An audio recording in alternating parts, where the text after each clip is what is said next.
We just need to make the good AI that's going to combat the bad AI. We've heard this song before. They're going to create the nukes, so we need to create the nukes first. They're going to develop this, so we need to develop that first. It's, it's what's called an arms race. And humans have been fighting arms races for a very long time because we haven't figured out that these hands aren't made for fighting.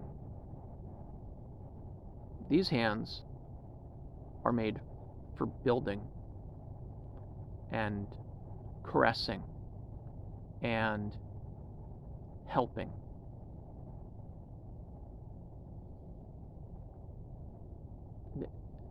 As a fighting platform, this has got to be one of the stupidest myths on the planet. Not mine individually. I'm not claiming to be a prize fighter or anything, but these aren't made for fighting. They just look at these wiggly little things. Look at them. Look at these little nails. I keep them short, but imagine I grew long claws. I could tear through absolutely nothing. Maybe your skin a little bit, right? We're not built for combat, and people think that we are because we've been doing it for so damn long, because we've been fighting each other over what the right thing to do is, and fighting over who gets to decide what the right thing to do is. And it's been a very vicious, horrible, bloody last few millennia. The last 100 years have been particularly bloody. I mean, it's 2025. Let's see. 100 years ago, we I think just finished with World War I, and World War II was about to start. But no, if we go back to maybe the Civil War in America was very bloody. We started developing technologies like repeating ordnance, murder on a massive scale. The firearms changed a lot. Even single shot blunderbusses, it's potentially far deadlier than an arrow. It takes a lot less skill. You don't have to train someone as long or as hard. You set them on a rifle range for a few hours and then send them off to war. These weren't made for fighting. We got good at it. We built things that made us good at it. We built swords. Why did we build fighting weapons? Because we couldn't figure out how to cooperate with each other. That's a damn shame. Now, because we've got all these tools that are at our disposal, and all of these paradigms and arms races as part of our collective psyche, I guess you'd say, we default to, well, how are we going to control the other people? We got to control them before they control us. It's our default setting. It's what our governments are.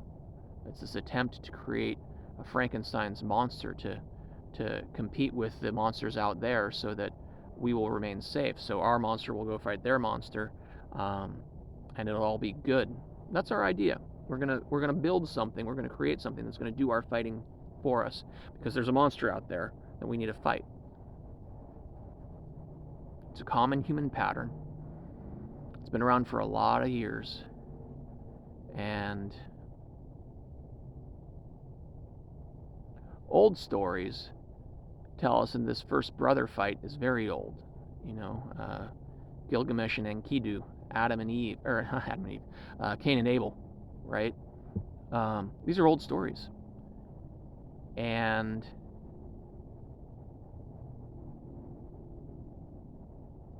there are a lot of discussions about where these stories came from, but I think the human project, if there is a human project, progress, we need progress, is how to cooperate with each other. Now, unfortunately, the people who have co-opted the mantle of progress believes in the way to get people to cooperate is to control them absolutely.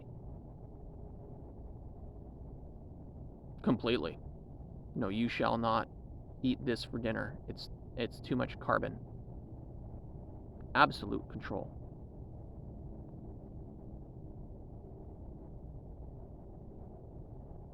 That's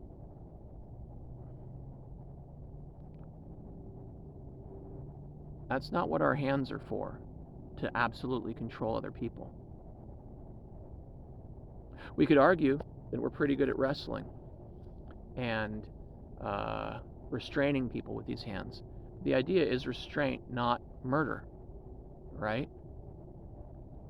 Our teeth aren't even sharp.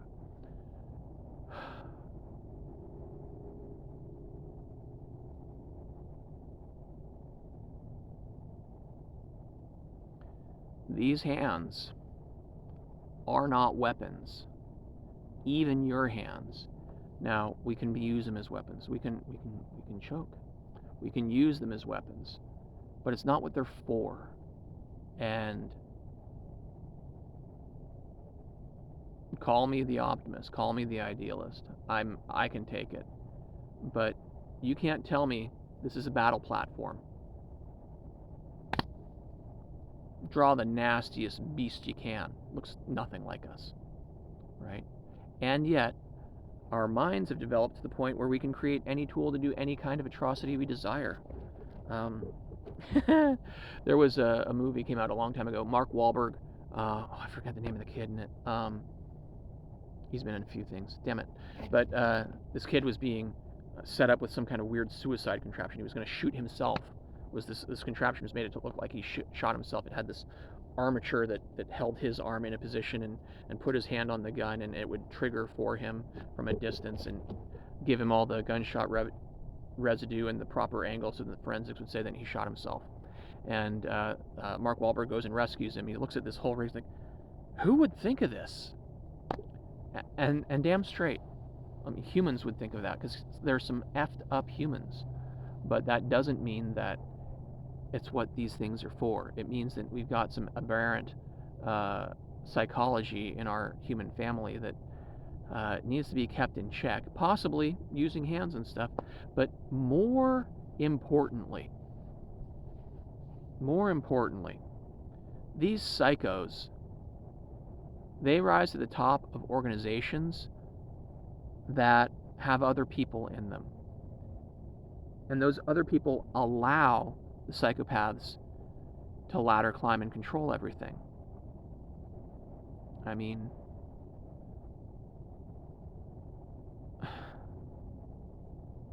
the one insight I'll give Marxism is, yeah, the workers can unite and overthrow the boss.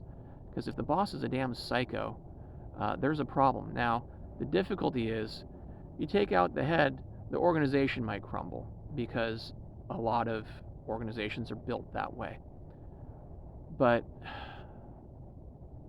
we can't let the psychos run things. I'm a firm believer that there shouldn't be any, no hierarchies, but